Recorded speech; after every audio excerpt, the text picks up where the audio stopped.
FM 104.5 เมกะเฮิรตซ์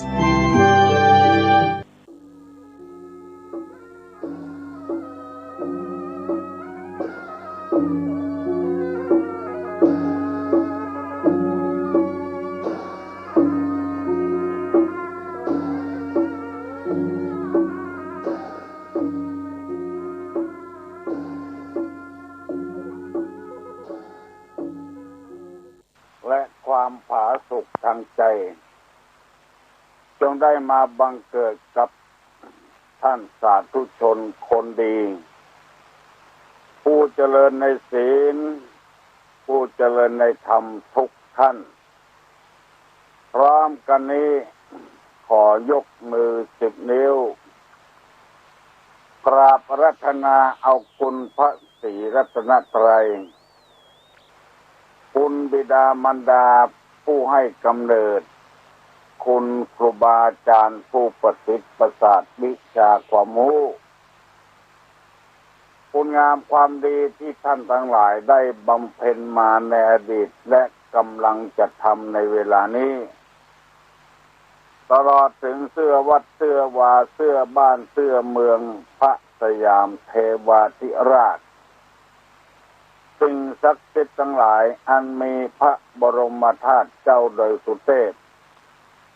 และครูบาเจ้าศรีวิจัยนักบุญแห่งล้านนาไทยเป็นต้นโปรดได้ดลบันดาลท่านสาธุชนผู้ฟังทั้งหลายทั้งพระเจ้าพระสงฆ์ได้มีความสุขกายสุขใจเหมือนกันทุกคนทุกท่านและก่อนที่จะได้ดำเนินรายการต่อไปนี้ขอเชิญชวนท่านสาธุชนทั้งหลายได้ไหว้พระเพื่อให้เกิดความเป็นสิริมงคลความม่วนใจสุขใจเกิดขึ้นกับท่านทั้งหลายว่าพร้อมกันเนอะปนมมือขึ้นอารังหังสัมมาสัมพุทโธภควาพุทธังภวันตังอภิวาเทมิกราบสวากขาโตภควตาธัมโมธัมมังนัมมัสสามิกราบสุปฏิปันโนภควโตสาวกสังโฆสังฆังนะมามิกราบท่านธัมมังพุทธัสสะภควโตบุพพาภคณะมะกะลังกะโลมะเสนะโมตัสสะภะคะวะโตอะระหะโตสัมมาสัมพุทธัสสะนะโมตัสสะภะคะวะโตอะระหะโตสัมมาสัมพุทธัสสะนะโมตัสสะภะคะวะโตอะระหะโตสัมมาสัมพุทธัสสะพุทธังสรณังกัจฉามิธัมมังสรณังกัจฉามิสังฆังสรณังกัจฉามิตุติยัมปิพุทธังสรณังกัจฉามิตุติยัมปิธัมมังสรณังกัจฉามิตุติยัมปิสังฆังสรณังกัจฉามิตติยัมปิพุทธังสรณังกัจฉามิตติยัมปิธัมมังสรณังกัจฉามิตติยัมปิสังฆังสรณังกัจฉามิอิติปิโสภะคะวะอะระหังสัมมาสัมพุทโธวิชชาจารณะสัมปันโนสุขโตโลกาวิทูอ อนุตตโลปุริสธรรมสารถิสตาเทวมนุษสานังบุตโตภควาติสวากขาโตภควตาธัมโมสันติติโกอากาลิโกเอเนปัสสิโกโอปัญญิโกปัจจัตตังเวทิตโพวินโยหิติสุปฏิปันโนภควโตสาวกสังโฆอุจุปฏิปันโนภควโตสาวกสังโฆญาญาปฏิปันโนภควโตสาวกสังโฆสามิจิปฏิปันโนภควโตสาวกสังโฆญาติตังจัตตาลิปุริสายุคานิอัตถาปุริสาบุคลาเอสะภควโตสาวกสังโฆอาหุไนโยปาหุไนโยภักขิไนโยอัญจริกาลนิโยอนุตตรังปุญญเขตังโลกัสสาติกราบหนึ่งกราบสองกราบสามมาแล้วหนึ่งเสียงก้องเสียงกองเสียงมองต่ำเข้าเสียงตุเจ้าเทศนาธรรมมาแถมแล้วเนอะมาแถมแล้วมาทุกวันตั้งแต่6 โมงถึง7 โมงบ่มีการปิดวันพระวันศีลวันเสาร์วันอาทิตย์ออกอากาศสดที่สถานีวิทยุพระพุทธศาสนาจังหวัดเชียงใหม่ FM 96และที่จุดปฏิบัติการวิทยุชุมชนหมู่ของมูลนิธิบุญญาภรณ์วัดโสภณารามออกคู่กันและตลอดถึงที่อื่นๆ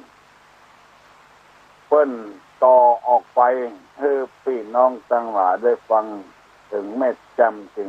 ฝอยนับว่าเป็นโชคเป็นบุญของเราที่ได้มีโอกาสได้ฟังธรรมเมื่อพระพุทธเจ้าชายสิทธัตถะเกิดใหม่ดาบทเขาเยี่ยมพอหันพระพุทธเจ้าแล้วให้หั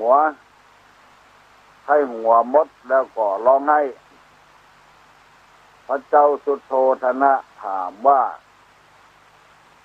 ฤาษีท่านดาบทเชื้อใดเป็นจี้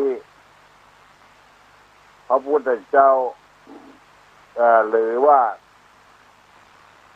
ดาบทคนนั้นตอบว่าไม่ใครหัวเพราะดีใจมาหันผลบุญเกิดขึ้นในโลกที่ร้องให้เสียใจเพราะจะบ่ได้ฟังธรรมคำสอนแล้วจึงเสียใจร้องไห้อันนี้เป็นดาบทอยู่ในป่าเพราะว่าตัวเองแก่แล้วจะบ่ได้ยินต่อไปเฮาทั้งหลายบัดจำเป็นจะต้องต่อดาบทต่อพระฤาษีถึงแม้นว่าคำสอนนี้บัดใจพระพุทธเจ้าเทศแต่สาวกของพระพุทธเจ้านำเอามาเทศก่อนนะว่าเป็นคำสอนของพระพุทธเจ้าพระพุทธศาสนาโดยตรงขนาดพระฤาษีร้องไห้บ่ใครได้ยินว่าจะบ่ได้ยินแต่ธรรมะมาถึงบ้านถึงจองเอาแล้วถึงพี่ถึงน้องทั้งหลายเอาแล้วนับว่าเป็นบุญเป็นวาสนาเป็นโชคของเอาที่บรรพบุรุษ ได้ยึดเอาพระพุทธศาสนาไว้มาเป็นสรณะเป็นที่พึ่งเป็นข้อปฏิบัติภายในชีวิตของเราเพื่อมีความสุขบานหวานใจดังที่เราเคยได้รู้ว่าบุญบารมีที่เราสร้างมามันสำเร็จเกือบทุกอย่างแต่เพราะความบัดพอใจของเรามาปิดมาบังของเราไว้ยังอยากจะได้ถูกหวยอยากได้มีเงินมีทองอยากได้ของใช้อยากได้เครื่องประดับประดาอยู่อันนี้คือความบกพร่องใจของเรานั่นเองเราจึงเป็นคนที่อยากจะได้อยู่เรื่อยๆแล้วก็เกิดความทุกข์ใจเมื่อบ่ได้สมอกสมใจพ่อแม่พี่น้องเป็นคนมีบุญกุศลได้เกิดมาร่วมพระพุทธศาสนาผู้รักผู้ใหญ่ในบ้านในเมืองของเราตั้งแต่เจ้าฟ้ามหากษัตริย์ลงมาถึงบรมวงศานุวงศ์และคณะผู้บริหารงานประเทศชาตินับถือพระพุทธศาสนาเขาจึงบ่มีไผมาบังคับเขาทำได้ตามสบายใจเพียงแต่มีคนบอกให้หูเขาหูเรื่องเขาก็มาเขาก็ตั้งใจฟังธรรมข่าวนี้ออกไปอยู่เรื่อยๆข่าว6 โมงเมื่อเจ้าของสถานีวิทยุพระพุทธศาสนาแห่งประเทศไทยได้เปิดวิทยุเรื่องธรรมะวันค่ำคืนหุ้งเพื่อให้คนที่นอนบ่หลับได้ยินคนมีเวลาว่างได้ยินคนที่ทำการทำงานเมื่อคืนได้ยินท่านเหล่านั้นพอได้ยินแล้วจะรู้ว่าอันใดเป็นบาปเป็นบุญเป็นคุณเป็นโทษอันใดเป็นบาปก็จะได้ละเว้นอันใดเป็นบุญก็เร่งทำอันใดมีคุณกับตัวก็ได้เร่งทำฝากฝังไว้เป็นลูกที่ดีเมียที่ดีผัวที่ดีหัวหน้าที่ดีลูกน้องที่ดีมีหลายคนเคยโทรศัพท์ว่าโอ้บัดเดี๋ยวนี้ครอบครัวของเพื่อนนี่มีความสุขตั้งแต่ได้ยินธรรมะธรรมโมจากสถานีวิทยุพระพุทธศาสนาสถานีวิทยุจุดปฏิบัติการของวัดโสภณารามและที่อื่นๆมาคนมีความเข้าใจเรื่องธรรมะเข้าวัดสาย่างเราเข้าวัดสาย่างมุลีสตางค์ก็ได้เก็บหอมรอมริบบ่ต้องไปเผาเป็นควันบ่ต้องไปซื้อดื่มตัวดื่มยังบ่พอเอาลื้อคนอื่นแถมที่อยู่ในวงเล่ากันมีเท่าใดก็บ่เกินบ่ค้างเขาก็ได้การประหยัดแล้วสังคมก็ยอมรับเอาตัวคนที่บ่กินเหล้ากินยาเพลิดเพลินเจริญหูเจริญตาเราได้นำเอาธรรมะมาเสนอถึงวัน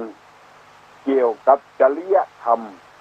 และคุณธรรมของพ่อเฮือนแม่เฮือน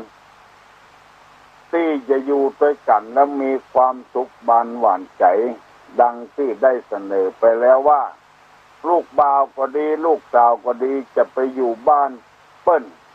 ลูกบ่าวจะไปอยู่บ้านเมียลูกสาวจะไปอยู่บ้านพ่อเมียแม่พ่อผัวแม่ผัวปกติธรรมดาแล้วพ่อก็ดีแม่ก็ดีเพิ่นจะสั่งจะสอนลูกในก่อนเหมือนกับมนักบวยก่อนขึ้นจะขึ้นชกที่เลี้ยงจะต้องดูแลปอกคอยสั่งสอนเพื่อจะให้นักบวยได้ชนะมันบุกเข้ามาเขาก็พยายามถอยอย่างชั้นเชิงถ้ามันเปิดหน้าเปิดตาเปิดที่ข้างเปิดที่ปุ่มมือก็ชกทันทีโปรโมเตอร์โคตรจะได้สอนไว้เป็นอย่างการที่เขาไปครองชีวิตเป็นผัวเป็นเมียกันนั้นโคตรหรือว่าโปรโมเตอร์ที่เลี้ยงจะต้องสอนในก่อนนั่นคือพ่อคือแม่เป็นผู้สอนลูกบ่าวลูกสาวของตัวเองที่ได้เสนอไปแล้วมีใจความดังที่ตุลุงจะลืมให้ฟังว่าข้อที่1 ไปในอย่าไปนำออกอย่าไปนำคุณงามความดีขอคุณความบดีของในบ้านพ่อผัวแม่ผัวพ่อเมียแม่เมียออกไปอู้เปิ้นสำนักบ้านนกจองสองอย่าทำเอาคำกลิงหารนอกบ้านเข้ามาแฉเข้ามาอู้ในบ้านเรียกว่าไปนอกอย่าไปนำเข้าไปอธิบายไปแล้วแจ่มแจ้งไปแล้วสามรู้จักตอบแทนแก่ผู้ที่เคยให้หรือรู้จักให้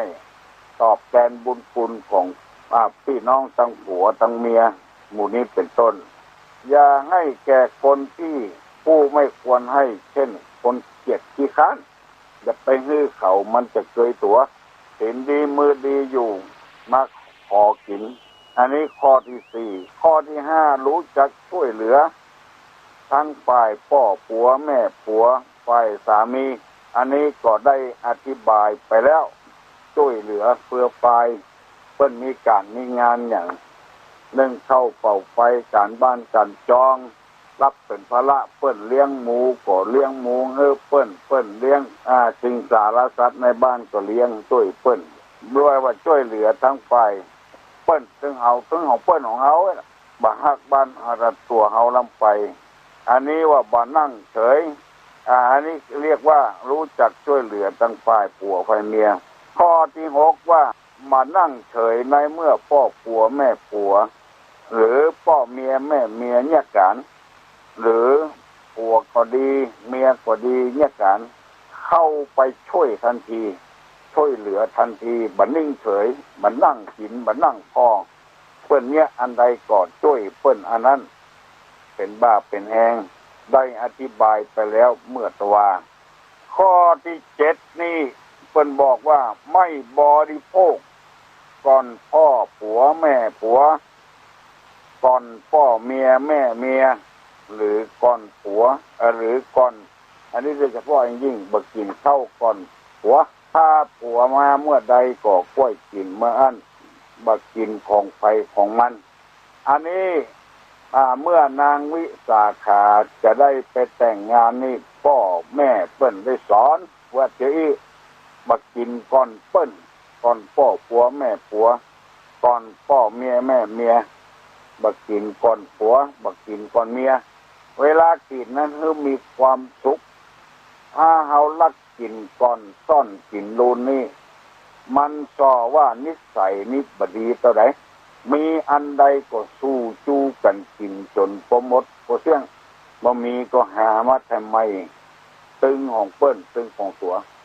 บางทีนี่ถ้าเฮาไปกินก่อนเปิ้นมันจะย่ามตัวเนี่ยกินเสร็จแล้วก็กินแล้วก็ไปการไปงานบัดเดี๋ยวนี้บ้านเมืองมันเจริญขึ้นมาถ้าไปกินก่อนพ่อผัวแม่ผัวก่อนพ่อเมียแม่เมียจะบัดตันเนี่ยกันก็ต้องแบ่งไว้เป็นสัดเป็นส่วนไม่ใช่ว่าเป็นที่ซากเราละว่ากันโตกันพ่อเมียแม่เมียพ่อผัวมาแม่ผัวมากินหาทางหลีกเลี่ยงแล้วก็อู้ให้เปิ้นเข้าใจผมก็ดีน้องก็ดีจำเป็นจะต้องกินก่อนเน้อพ่อแม่ได้หูตัวอันนี้เขาจะปลอดภัยกับเขาถ้ากินแล้วละกันโตกไว้นั่นมันบ่ค่อยดีละอันนี้เปิ้นว่าจะไปกินลักกินก่อนซ่อนกินลุนกินตรงหน้าตรงตากันถ้ามันจำเป็นเขาก็มีทางหลีกเลี่ยงได้บักกินลักบักกินซ่อนบักอันนี้เป็นข้อเจ็ดไม่บริโภคก่อนพ่อผัวแม่ผัวคนอันนี้มันจะต้องหูเองถ้าหูเองบ่ได้ก็ต้องพ่อแม่ได้สอนไว้มีหลายละพิษหัวกันบ่ทุกข์บ่ลงกันก็เพราะเหตุว่าพ่อแม่บ่ให้ข้อมูลบ่ให้ความรู้กับลูกกับเต้าเหตุก่อนแล้วส่งไปอยู่กับเปิ้นจะเจอกันมาว่าจะเป็นอันใดจะเป็นตู้เจ้าเป็นพระนายก็ดีเป็นครูบาอาจารย์ก็ดีถ้าลูกน้องกินก่อนแล้วครูบาอาจารย์กินมวลุนก็การนายขายบ้านเมืองประเดี๋ยวมันเป็นไปอย่างนั้นแล้วกินกันก่อนแล้วคนที่ตุกก็ตุกแตะทุกว่าบางทีไปได้การได้งานอย่างมาไปฮับเหมาสัก200,000เอา มากินมาได้เนี่ยก่อนเป็นแสนปุ้นเราเอาเงินเหลือเงินแสนเดียวเอาคนอื่นทำไปแล้วก็ขาดทุนหมอเนี่ยเงินตายได้กินน้อยเดียวหมอที่ใจมันสมองก็เอาไปกินอย่างก่อนโมนี้เป็นต้นคนเอาอยู่กับกันต้องบ่ฮือบัวจำน้ำคุณบอกว่าจะเป็นกำให้ใจลาบอันอย่างเงินทองอันอย่างพอดีหูมาเมื่อรุนแล้วเขาบอกให้ศรัทธาบันเลื่อมใสพ่อค้านายขายก็เช่นเดียวกันไปขายแป้งลำไปอุ่นใจจะได้ครั้งเดียววิธีอยู่กับกันมีความสุขบ้านหวานใจบัวประจำน้ำบอกคุณต้องใช้วิธีอย่างแยบยนอย่างแนบเนียนตุลุงจะเล่าเรื่องที่ผ่านมามีเรื่องหนึ่งมีครอบครัวอยู่ครอบครัวหนึ่งอยู่กับกันมีความสุขบานหวานใจตอนหลังนี้พ่อจายนี่ไปคบกับพี่น้องเจ้าเขาในสมัยเมินแล้วไม่ใช่สมัยประเดียวเจ้าเขาประเดียวนี้พัฒนาเจริญรุ่งเรืองแล้วจบปริญญากันเป็นเจ้าเป็นนายไปแล้วในสมัยก่อนเป็นเผ่าใดเขาก็บอกว่าเพื่อไปจับใส่เผ่าเปิ้นจะโคตรมาเวลาลูกดอยมามันจะต้องมานอนแฮมแก่มือบ่มีรถอย่างเดียวปากันมาเป็นหมู่มากินมานอนบ้านแล้วเมียเปิ้นนี่บอกให้สบายใจอึดอัดใจเพราะว่าทางบนดอยนี่เปิ้นดังหลัวดังไฟนี่เอาหลัวเอาปืนดังแต่ในบ้านของเขานี่พัฒนาแล้วใช้ถ่านเวลาจะนึ่งเข้าเป่าไฟกันนี่ใช้ถ่านหลัวบุมีคนดอยเปิ้นบอกใช้เปิ้นใช้ไฟมันเป็นเปลวถ่านนี่มันบอกเป็นเปลวก็เอาป้องเป่าไฟไปเป่าที่อังโลเอาวีจนที่เต้าเต็มต่อไฟเปียววุ่นเมียเปิ้นก็รำคาญจะว่าก็เสียน้ำใจผัวก็หาวิธีตอนมาที่ใดก็กุ้มใจที่นั่นจะว่าเงือไปก็ผัวเปิ้นชอบคนห้วยคนดอยเพราะส่งเคราะห์ช่วยเหลือมันต้องไปเจ้าที่อื่นมาอยู่บ้านนี้ทำอาหารการกินที่บ้านนี่กินคนเดียวไปคนเดียวมันวันหนึ่งพี่น้องจังบนดอยลงมาละแล้วบอกปะผัวบอกปะสามีเลยถามว่าสหายครับไปที่ไหนเมียก็ได้ท่าละหาวิธีบือบัวจำน้ำปุ่นโอ้พี่น้องเอ๋ยสหายสู่เนี่ยบัดเดียวนี้บัดได้ความแล้วมันบัดได้ความมาเนี่ยจะได้มันแบกสากมองไล่บุคคลนะข้านี่จะไปหูไปมอบไปที่ไหนบอกว่าลูกล่าเมียว่าเมียมันไล่บุบหมดโอ้คนดอยก็สงสัยละมันเป็นบ้าก็หาถ้าจะเป็นบ้านะตอนอย่างเฮามานอนนี่มันจะบุบก็หามันแน่เนอะอาจจะบุบก็ได้โอ้ไปดีอินดูมาก็บอกปะเปิ้นก็ซ้ำว่าต่ำซากมองไล่บุคคล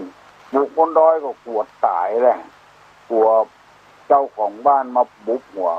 มันจึงเอาไปไหนไประเบาห้องเร็วแบกซากมองไล่บุคคลป้ากันกลัวเลยว่านอนซะกำกลัวโดนบุกล่นขึ้นดอยไปทันสัก2 ชั่วโมงกลัวเปิ้นปิ๊กขึ้นมาว่าถามเมียว่าตะกี้นะถ้าได้ยินหมาเห่าคนควรหมู่บนดอยมากะมาลูกแล้วมีไหนขึ้นดอยบุบละเขาฟังเมื่อนี่อย่างเรื่องมันจะมาถามซื้อสากมองของสูเนี่ยกระเดื่องนะกระเดื่องที่ต่ำเข้านะแกนกระเดื่องเนี่ยสากมองเนี่ยมันจะถามซื้อ100ค่าบักขายสักคำปัวสู่มันเดือดสู่สะดายเงี้ยไม่มีเปลือกประเสริฐแปลงเมื่อใดก็ได้จากมองอันร้อยก่อนมันไปทางใดก็ไปทางเก่ามันกูเตื้อนะจ๊ะ ก็จ่ายก็เสียดายเงินร้อยแบกจากมองไล่ตัวก้นหมู่ดอยป้นขึ้นอยู่บนดอยป้นกับมิมกับมอมแล้วก็จ่ายคนนั้นก็เอิ้นน่ะสหายอยู่ก่อนอันจากมองเนี่ยถ้าจะขายนะร้อยนะหมู่นั้นก็หันแบกจากมองตัวก้นมาเหมือนนึกว่ามันจะไล่บุกล่นขึ้นดอยเอาละร้อยเดียวนะล่นขึ้นเป็นปิ๊กพวกอิดพวกหิวพวกข้ามพวกตะวันตกบัดตันหมู่ดอยสักคำก็ขึ้นไปอย่างก่อน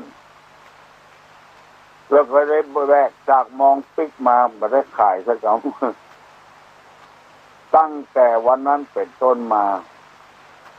หมู่เจ้าดอยพี่น้องบนดอยบ่มาแถมซ้ำหัวโดนสากงองอันเนี้ยก็ออกไม่ออกบัวไม่ช้ำน้ำไม่ขุ่นเขาอยู่ด้วยกันนี่จะไปให้บัวจำน้ำขุ่นจะไปกินก่อนพ่อผัวแม่ผัวถ้าจะกินก็ขออนุญาตแบ่งใส่เหี่ยติ้งอันนี้เป็นข้อที่7เป็นว่าไม่บริโภคก่อนพ่อผัวแม่ผัวพ่อเมียแม่เมียหรือกินก่อนผัวกินก่อนเมียนึกกินด้วยกันแล้วอู้กันจำบดีบดักอย่าไปเอามาอู้ในขันตกขันเข้ากำในจะไปนำออกกำนอกจะไปนำเข้ากินก็อู้กันดีๆเวลากินเข้านั้นมันมีความสุขตั้งคนตั้งกินก้มหน้าก้มตากินก็บ่ม่วนกินด้วยกันพ้องอู้ด้วยกันพ้องอันนี้แกงหยังอันนั้นแกงหยัง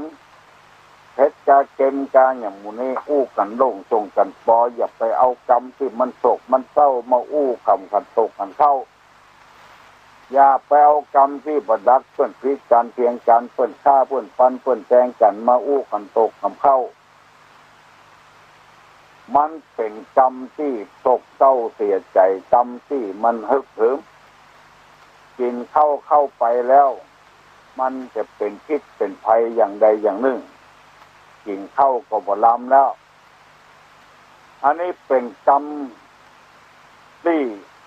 นำมาเสนอให้พี่น้องท่องหิ่งทั้งหลายได้ฟังในอานิสงส์แห่งการแสดงธรรมเป็นว่าให้ฟังสิ่งที่ยังไม่เคยฟัง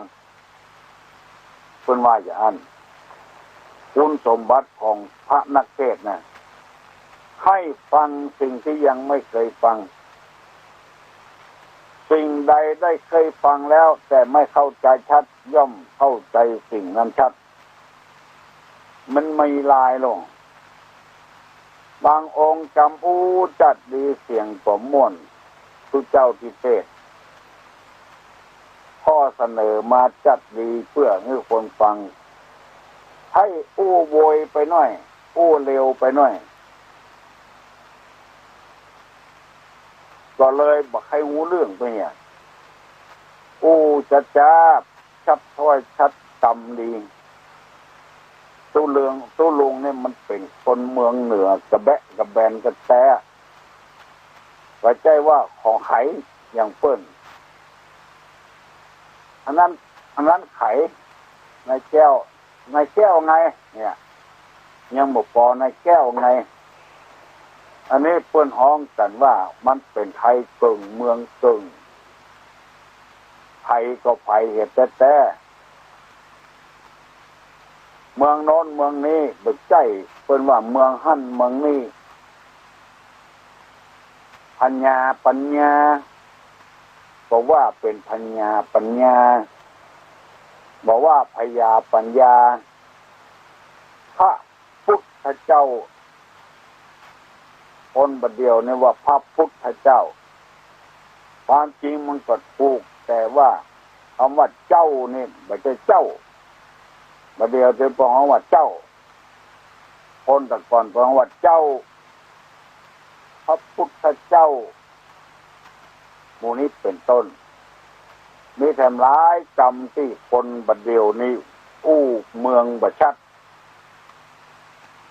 อย่างที่ตุลุงว่าคนแต่ก่อนนี่ชอชิงบ่มีช อช้างบ่มีตัวสอมดซอมดไอโชดก็เป็นไอโซดนะ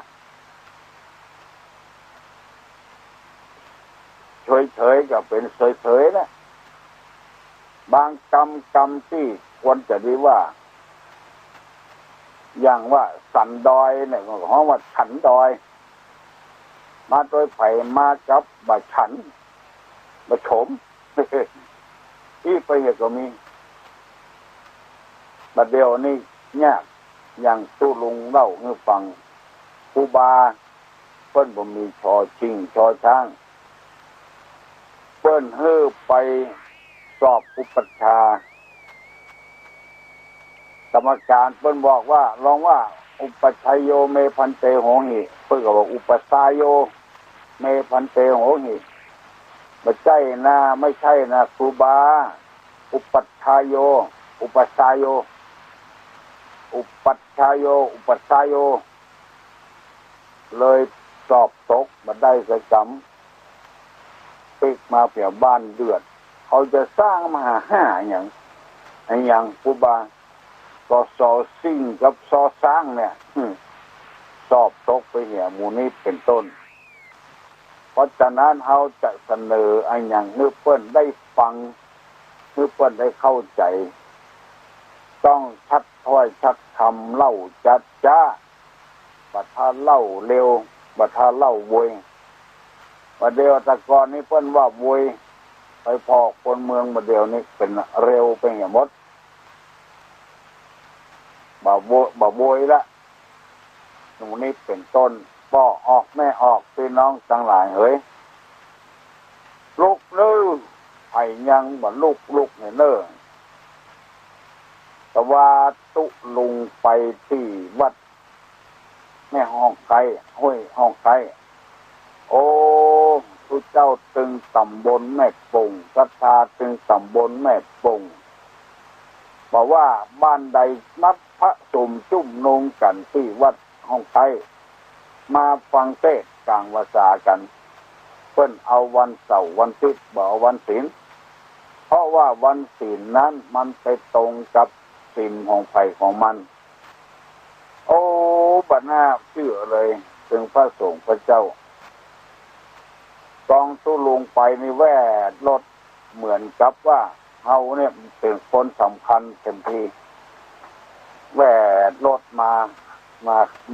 ต้อนรับเวลาจะมาแถมโอ้ยืนเป็นแถวตึงทุกเจ้าตึงศรัทธาส่งขึ้นรถมันน่าชื่นอกชื่นใจตุลุงเลยออกปากว่าโอ้ตึงทุกเจ้าตึงศรัทธาสืบจัตตาตุลุงเมื่อตุลุงมีอายุมั่นยืนยาวคนอยากเป็นมหูกิบปันบนเหมือนกับบ่มีคู่บ่มีคนดักฟังดักแกะดักว่าฝนโปรยมาอย่างน้อยมอกไปปล่อยเนี่ยจุ่มเย็นไปหันตะกอนกับประเดี๋ยวนี่คนละเรื่องเลยในห้องไทยคนเฒ่าคนแก่คนอะไรอย่างมีบุญญาสมปานกันนักฟังเทศน์ฟังธรรมแล้วก็การเทศน์ก็เป็นสินค้าโอท็อปหมดมาพอตะคืนกูเลยตำบ้านของเรามัดต่ำเป็นผงห่อไว้เอาให้คนเอาไว้มาชงกินกับน้ำเป็นยาแก้ลมตั้งในน้ำพริกแดงก็มีกระเทียมโทนก็มีหอมเทียมดองก็มีสินค้าโอท็อปติดจืบปลาไผ่ปนตงปลาเสี่ยงทุกเจ้าเปิ้นก็ดีนำสถาตายกสามัคคีกลมเกี่ยวกันดีซึ่งทุกเจ้าคณะอำเภอรองเจ้าคณะอำเภอตากันมาฮื้อกำลังใจจะพอออกไม่ออกเมื่อคืนมีการจกบัตรกันองค์การบริหารส่วนตำบลก็ดีร้านต่างๆก็ดีฮื้อกำลังใจเอาวิทยุมาเอารถมาโอ้ของสะปะสะปืนจกบัตรกันได้ของไปแทน ได้รถถีบไปก็มีได้เครื่องซักผ้าไปก็มีได้ตู้เย็นไปก็มีเป็นสนับสนุนกันแต่องค์การบริหารตำบลตัดเงินมาให้วันนั้นไปที่ป่าแดดอำเภอเมืองก็เพิ่มมาถึง300,000ก่อนองค์การบริหารส่วนตำบลแล้วแต่คืนนี้นี่ที่ตำบลแม่ปงห้องห้วยห้องไทยนั้นตัดมากี่แสนบ่ฮู้มาทนุบำรุงจิตใจ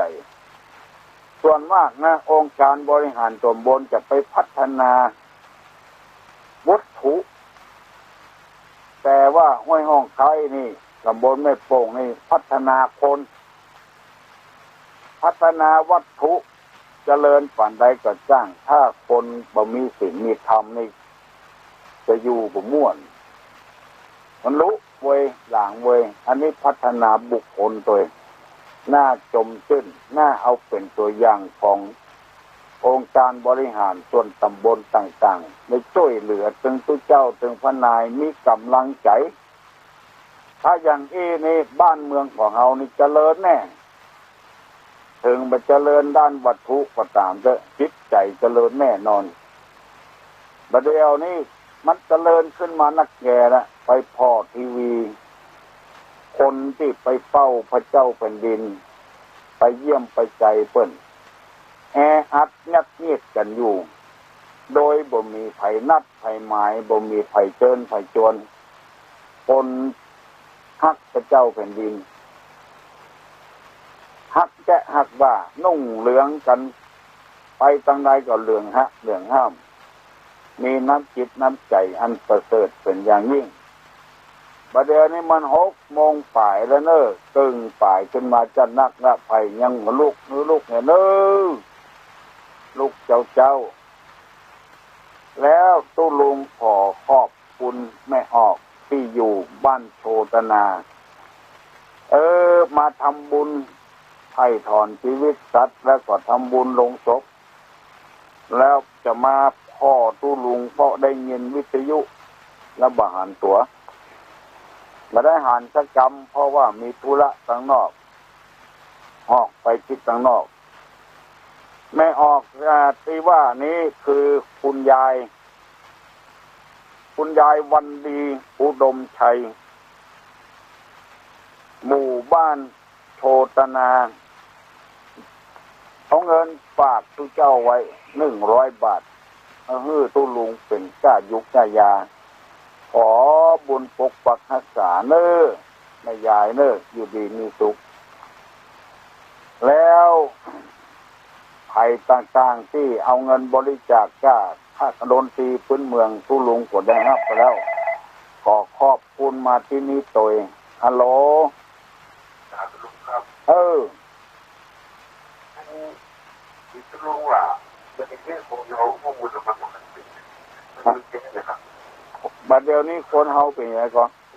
เป็นเจ้าใดก่อนแม่นเนาะโอ้สบายแต่มันหันประเด็นที่มันสอนลูกผู้ไทยจะเป็นนักเลย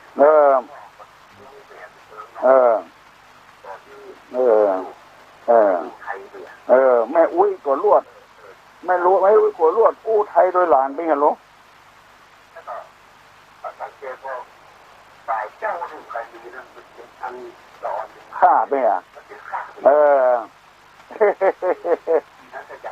โอ้สดายเนาะพ่ออุ้ยแม่อุ้ยก็ห้องเป็นยายจ้ะเป็นปู่เป็นตาไปเห็นล่ะโอ้สดายเขาว่านะ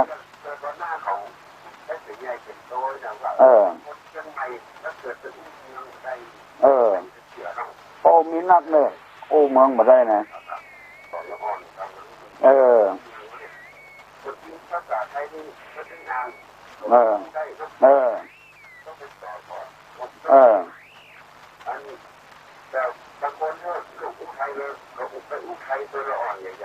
มันตึกให้อู้เมืองตึกกบแนะนำไปทางไทยว่าจะเชื่อไม่อุ้ยนะยายนี่ใช่ไหม ไม่ใช่อู้ไทยก็ไม่ได้ถูกเงินดีเนอะโอ้โหคนเอาอยู่แล้วกันอู้กันด่งทรงกันปอเป็นคนเจ๊ะตัวลุงยินดียินบานช่วยเฮาเสนอแนะให้กันนะไอ้กลัวมันอย่างกำไทยนะโอ้ง่ายนี่จะตาย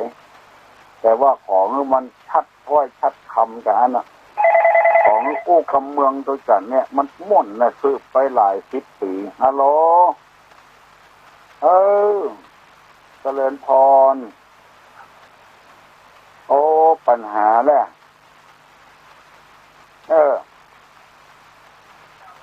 เป็นพระเจ้า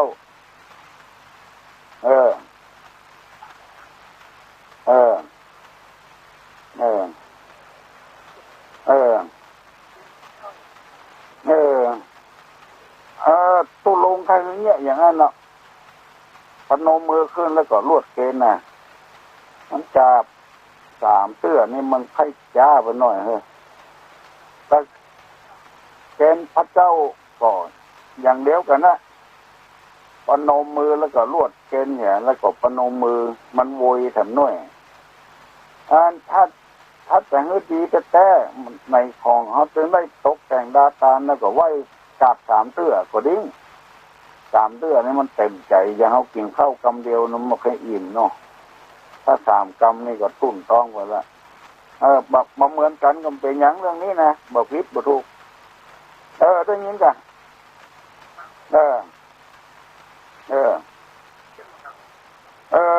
ไข่เตียนน่ะส่วนมากจะใส่2 เล่มนะเตียนเล่มเดียวถึงมงคลถึงว่ามงคลน่ะที่ใส่สวยนะบอกเป็นอย่างใส่กี่เล่มก็ได้เป็นอย่างบอกมาจำกัดเขาสุดแล้วแต่ความคิดหันของไปของมันอันนี้มันบ่ผิดบ่ถูกอย่างที่ยังแต่ว่ามันประเพณีของเขานะเพิ่นจึงมีเขาตอกดอกไม้ไปตัวไปตานสังฆทานก็ใครมีดอกไปตัวดอกบัวก็ดอกอย่างก็ดอกดำบ้านตำจองมันดอกผู้สนดอกอย่างใส่ไปเถอะพระเจ้าพูดถึงว่าน้อมนำมายังตุปปะบุผามมาลาดวงดอกเขาตอกดอกไม้ถ้ามันมีเขามันมีเขาตอกดอกไม้มันเป็นจ้างว่าจะได้เจริญพรดีอกดีใจถามอย่างเงี้ยถามสร้างสรรค์นะถามสร้างสรรค์คือคนที่บ่งูได้หูตัวฮัลโหลครับบางคนเป็นการทำการการเข้าต่อที่พระเจ้าว่าจะพาพอดี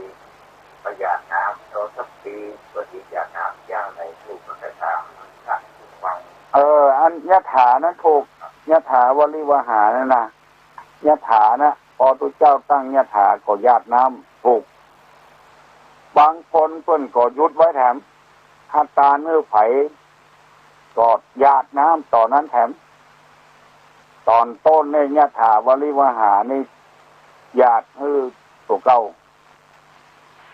แม่ธรณีเจ้าที่เป็นสักขีพยานในการทำบุญแล้วตอนที่เพิ่นอุทิศไปหาคนตายนะก็ญาติไปให้คนตายทำกรรมมันจะได้แน่นอกแน่นใจเรื่องอย่างนี้มันเกี่ยวกับจิตกับใจบุญถ้าเฮาเนี่ยอย่างมันเต็มใจแล้วมันบุญเกิดขึ้นเต็มที่เต็มกลางการที่พระเจ้าปั่นปอนน่ะมันเต็มใจได้บุญเต็มที่ฮัลโหล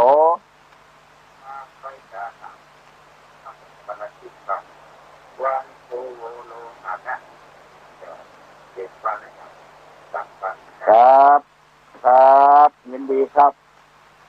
วันเทโวโลหณะเป็นวันที่พระพุทธเจ้าได้ไปโปรดพระมารดาแสดงธรรมแก่พระมารดาแล้ววันออกพรรษานั้นชื่อว่าวันเทโวโลหณะวันที่พระพุทธเจ้าเปิดโลกเสด็จลงมาจากสวรรค์แล้วลงมาพุทธบริษัททั้งหลายหันว่าพระพุทธเจ้ามาปากันทำบุญตักบาตรวันออกพรรษา วันเทโวโลหณะขอรวดตอบอีกให้คนอื่นตอบมันจ้าเพราะคนฟังมีนักมีหนาวันที่12เดือนสิงหาคมเป็นวันแม่เนอะที่วัดโสภณารามนี่มีพุทธบริษัทอุบาสกอุบาสิกามาขอใจสถานที่วัดโสภณารามเป็นที่ฟังเทศน์วันเสาร์ที่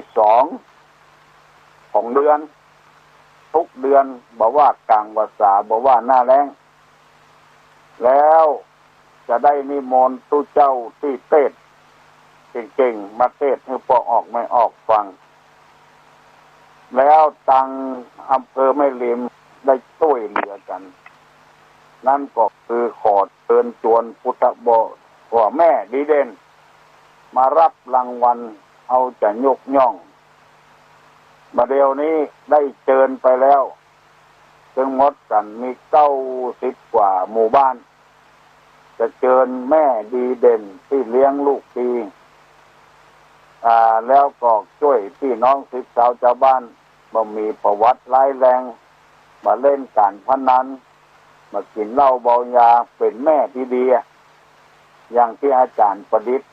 ได้เล่าให้ฟังเมื่อตะวานะแม่ที่ดีเนี่ยประกอบด้วยเฮือน3น้ำ4เฮือน3นั้นโบราณเพิ่นว่าอย่างนั้นเฮือน3มีอย่างพ้อง1เฮือนอยู่2เฮือนเตาไฟ3เรือนผมไม่ยิงคนใดมีพร้อมอย่างนี้แล้วชื่อว่าไม่ยิงดีละเฮือนที่เอาอยู่ก็สะอาดสะอ้านปัดกวาดหม้อน้ำไอ้หยังย้อยเป็นที่เป็นตังบ่เหี้ยหายาญาติพอแล้วมันม่วนหูม่วนตาแม่บ้านจะต้องปฏิบัติปัดโป่ผ้าของผัวไว้ติ้งผ้าของเมียไว้ติ้งตามกลางล่างกลางควงก็สะอาดสะอ้านมีปลูกต้นไม้รดน้ำต้นไม้อันนี้ของว่าเงินอยู่เงินเตาไฟก็เรียบร้อยหมดมีกูอย่างหม้อให้กะไหลปากบ่ต้องไปกู้ไปยืมของไผเข้าวิทย์แรงแกงวิทย์หม้อบ่ต้องไปยืมของไผสะอาดสะอ้านบัดแจ้ถ้วยวละไว้เมื่อใดก็บ่ล้างซักเสื้อบัดแจ้ผ้าละไว้เมื่อใดก็บ่ซักเสื้ออันนี้เรียกว่าเฮือนเตาไฟเฮือนผมสระผมสะอาดสะอ้านหวีผมเพื่อมันเหมาะกับใบหน้าใบตาใบใจตัดอย่างกดใจเงินผมงามนี่ไปพอเจ้าพอนายเปิ่นปลายมันงอนนั่นเรียกว่าเงินผมมันมีกลิ่นเหม็นเงินอยู่เงินไฟเงินผมน้ำ4นี่คือน้ำกินน้ำใจน้ำการทั้ง4อย่างนี้ครบบริบูรณ์หมดขอเชิญชวนพวกออกไม่ออกโยมทั้งหลายวันใดวันพระวันศีลวันที่2นี่จะเป็นวันศีลวันที่1ก็เตรียมไว้อาหารการกินไปใส่บาตรญาติปกแต่ว่าไปนั่งฮู้กับพระเจ้าโอ้ตุลุงบัดเดี๋ยวนี้คนเข้าวัดเข้าวากันนักการขันเข้าขันน้ำกันเป็นที่น่าชื่นอกชื่นใจพระเจ้าแต่ละตำบลแต่ละอำเภอนี่กดจัดกันไปฟังเทศน์เป็นหมู่ตึงตำบลนะไปรวมที่เดียวกันอย่างที่ตำบลดอนแก้วนี่วันที่2ไปรวมกันที่วัดปิยารามแล้วพร้อมกันนั้นก็มีการสดุดีในการครองราชย์ของพระบาทสมเด็จพระเจ้าอยู่หัวเอา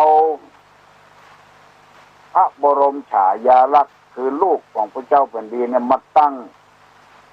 โต๊ะหมู่ปุจจาแล้วชาวบ้านจะได้สดุดีชาวรพุทธเจ้าขอเดชะองค์สมเด็จพระภูมิพลลวดถึงพระราชินีเอามาตั้ง2 องค์เดือนสิงหานี้เป็นวันพระราชสมภพของพระราชินีพระ ระเจ้าอยู่หัวก็มาตั้งพระราชินีก็มาตั้งโดยกันนี่พอ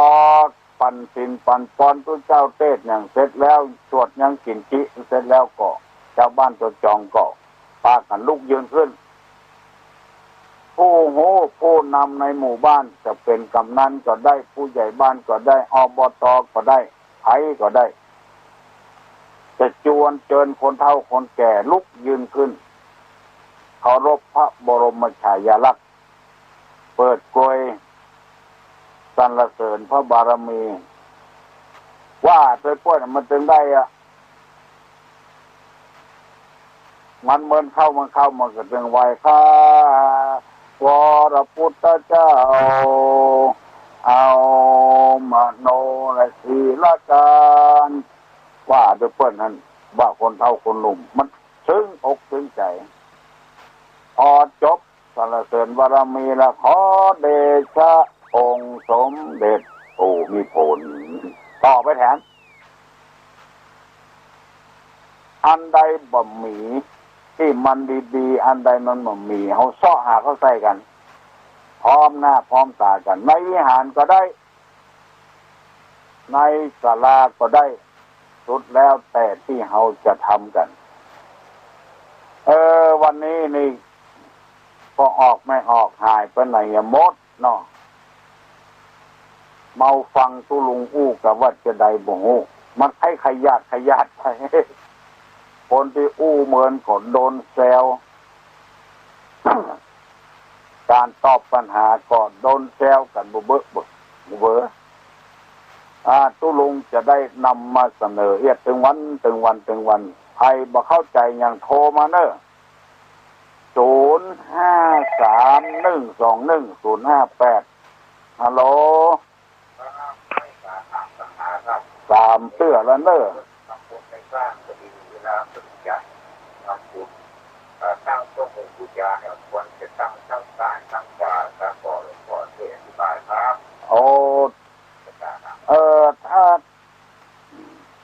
อันนี้ส่วนมากเป็นอย่างเงี้ยในสถานที่ต่างๆตั้งใดก็ได้ที่มันสะดวกนะซ้ายก็ได้ขวาก็ได้ในวัดในวิหารก็ตั้งได้สุดแล้วแต่ความสะดวกบ่มีผิดบ่มีถูกอ๋อฮะโอ้ยังฟังอยู่โอ้ต้งหัวจ้างละปูนน่ะโอ้ดีแต่เนอะเพิ่นฟังกันหลายก็ฮะ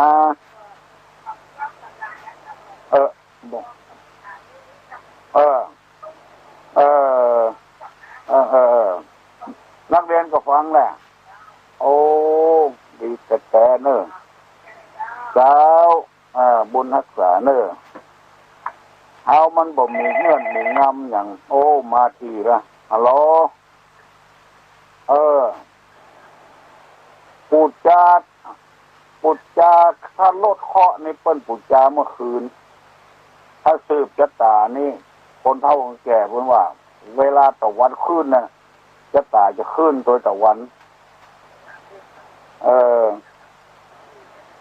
ไฟนี่มันกำจัดความมืดแต่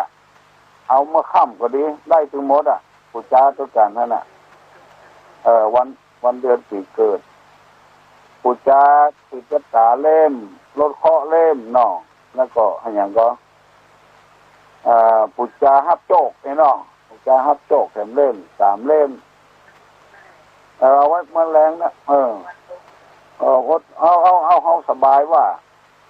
เอาสบายว่ากินข้าวกินน้ำอาบผ้ากินข้าวกินน้ำแล้วก่อนจุดกันเนาะจุดเอาอธิษฐานนี่เอากำเมืองเขานี่ก็ได้ที่เขาจะอธิษฐานนะขอเคาะไปก็ลบก็ไปหายไปเงี้ยเนอเอากำเมืองเขาเนี่ยไม่ต้องเอากำมาเลียมันง่ายดีแล้วก็กำหมดนี้มันถึงบ้านไผ่บ้านมันโน่เนาะประเดี๋ยวเอาดี แต่เออโอ้ทุดงมีกำลังใจก็นักโลสืบจัตตาเออฟังของเพื่อนนะเนาะโอ้ยินดีนะโยมเนอะบุญรักษาครับอายุมั่นยืนยาวหิมากก้าขึ้นมีโชคมีลาภ0531210588ฮัลโหลโอ้เจริญพรแหละ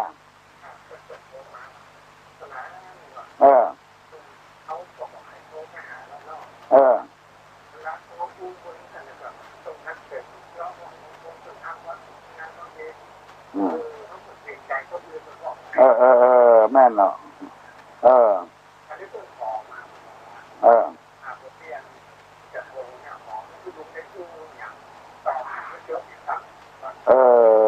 พิ่งว่าจะอ่านกันเนาะคือได้จังหวะเนาะ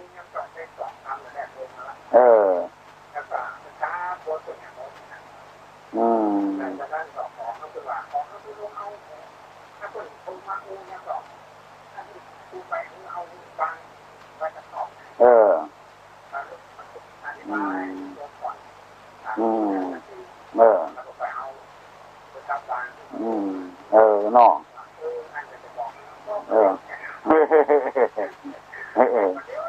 ใจฮ้อนเนาะคนไทยนี่ใจฮ้อน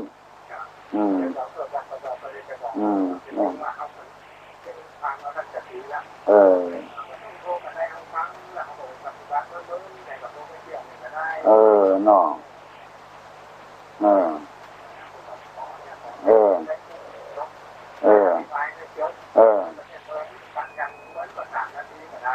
แม่นเนาะ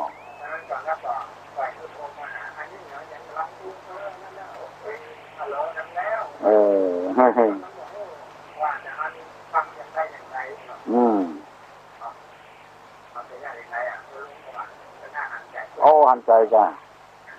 โอ้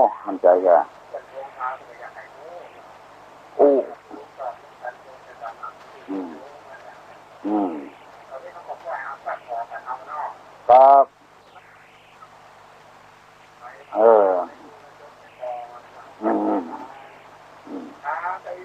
เจริญพรเนอร์พนาเนอร์โอ้วันนั้นที่ชุมชนศรีวิชัยม่อนท่อคนเฒ่าคนแก่เปิ้นพระราชการเก่ามันร้อนฮัลโหล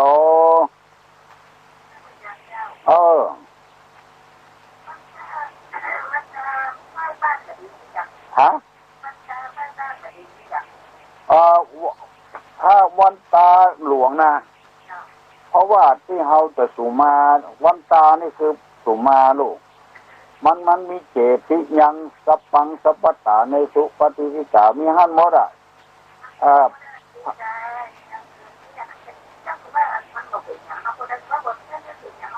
ไปแจ้งอันที่เขาบ่นิยมกันเพราะว่าไอ้อย่างก็วัฏสีมายังสัพพเมโตสังฆมะทำไมมันเถมันอยู่ในวัดหมดอ่ะพระทักษิมาก็ดีกาเจดีย์ก็ดีกาอย่านะเขาทำดีกะวันตานี่คือขอโทษลงขอโทษสมาธุเจ้าวันตาน้อยนะดีแล้วไม่ออก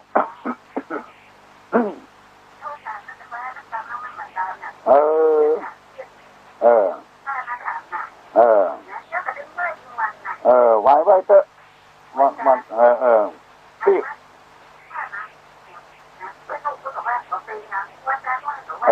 เขาไปถามมาแล้วก็จึงถูกหมดเอาไว้คนเดียวอย่างมันก็ได้จ้ะมันมีปัญหาอยู่สลับปีเท่ากันหมอนจ้ะแหละดีจ้ะ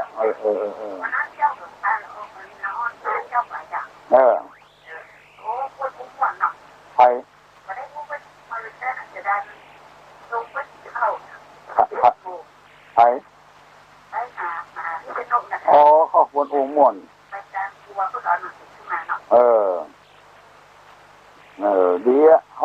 ม่อนตัวเจ้าประเดียวนะ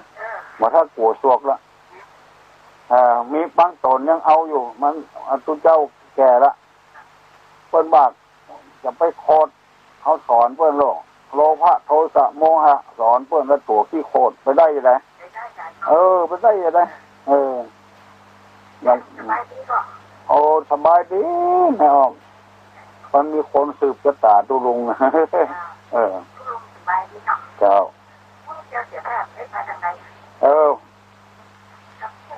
โอ้อาจารย์อยู่กับบ้านนะ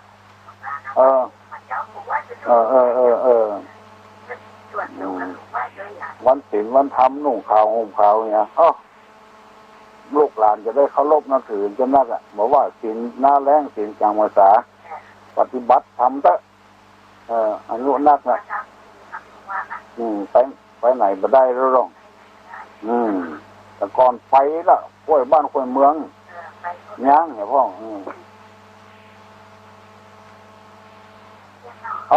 บุญรักษาเนอะเจริญ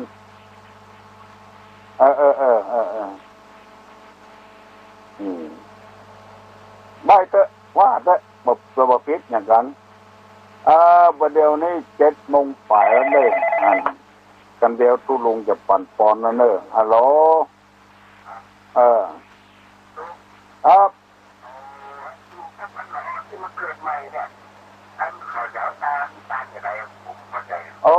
เอาไปถวายพระทุเจ้าว่าของเป็นลูกของพระพุทธพระธรรมพระสงฆ์เนอะแล้วก็เมื่อเปิ้นมัดมือเหี้ย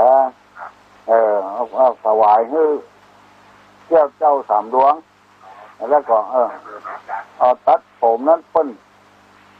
ว่าครบเดือนก็หาเปิ้นตัดพูดผมอย่างใดก็เนี่ยเขาอันใดที่มันจะม่วนใจเขาก็เนี่ยแล้วเสื้อได้เป็นหูกี่เดือนเขาก็มาตัดผมที่วัดก็มีเอามัดมันเป็นจะได้ให้มันตัดเลี้ยงง่ายเนาะเกิดวันเสาร์ก็วันอย่างหลองอ่อนเกินไม่ส่วนมากที่ตู้ลุงจังมัดมือนี่นะหลองอ่อนเกิดวันเสาร์วันเสาร์มันแหงถ้าเป็นลูกคนเก่าทำแหงคนจีนนี่ถือขนาดว่าหลองอ่อน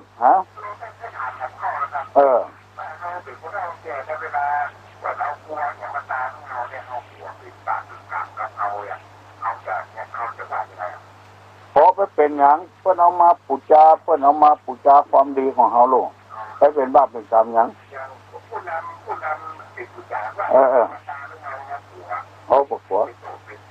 บ่เป็นหยังเอาไก่เนี่ยกำมังวิจีกำมังมโนกำมังเนี่ยกันจะว่ากำมังน่ะกันจะเป็นโทษเป็นกรรมเนี่ยเด้อเนี่ยนี่สิเจริญพรแต่ถ้ากลัวเป็นบาปเป็นกรรมอย่างเด้อตุลุกมาได้จะได้ปั่นปอนฮัลโหล